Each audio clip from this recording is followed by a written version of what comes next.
The pelvis is designed to have specific gaps that would allow for passage of structures from one area to another.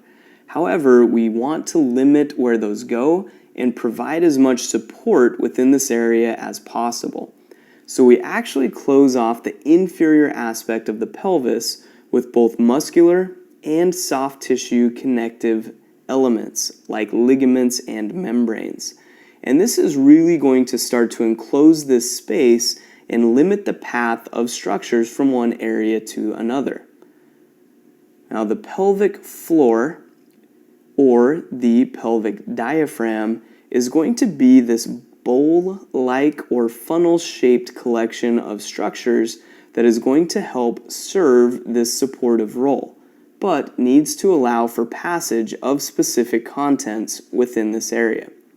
So we can see by looking down superiorly into this bowl that we're going to have gaps within the pelvic floor.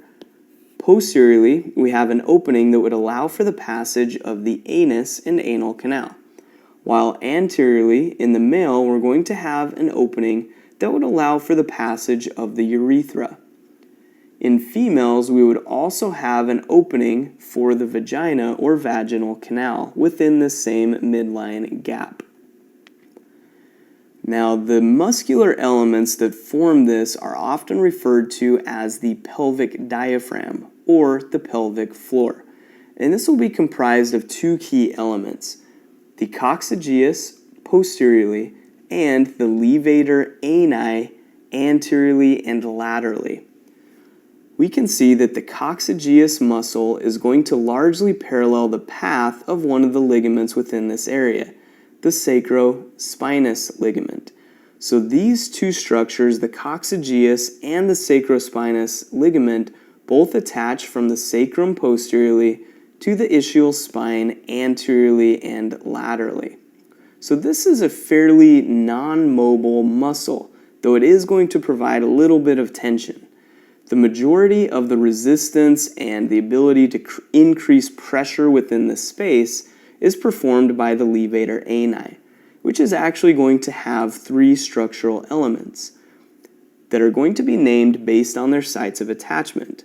We'll see the iliococcygeus from the ilium to the coccyx, the pubococcygeus from the pubis to the coccyx, and lastly, we're going to have a muscular sling formed by the puborectalis. And this is probably the most important of the three in your day-to-day life, as it maintains fecal continence, which means that this is the muscle responsible for keeping you from having a constant state of diarrhea. So you are definitely appreciative of these different muscles, even if you didn't know they existed. Now we're going to finish enclosing the walls of this space by a muscle known as the obturator internus anteriorly and laterally. And this is going to close off a skeletal element known as the obturator foramen, which is going to be a skeletal ring located bilaterally on either side. Now we can see that this is going to be capped by a strong piece of connective tissue known as the obturator membrane. So the obturator membrane is going to allow for attachment on its inner aspect by the obturator internus, which is going to help us laterally rotate the hip. Now lastly, I just want to highlight inferiorly the presence of another connective tissue element, the perineal membrane, which helps us form a boundary of our perineum, which is the area we find the external genitalia, as well as the boundaries of the ischioanal fossa.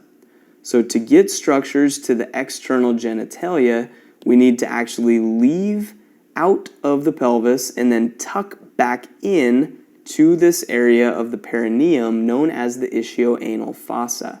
So we can see that that will be bound laterally to either side by the obturator internus, and then medially by the levator ani elements, and inferiorly, lastly, by the perineal membrane. So it's really well packed in here, but we're going to allow for passage of structures.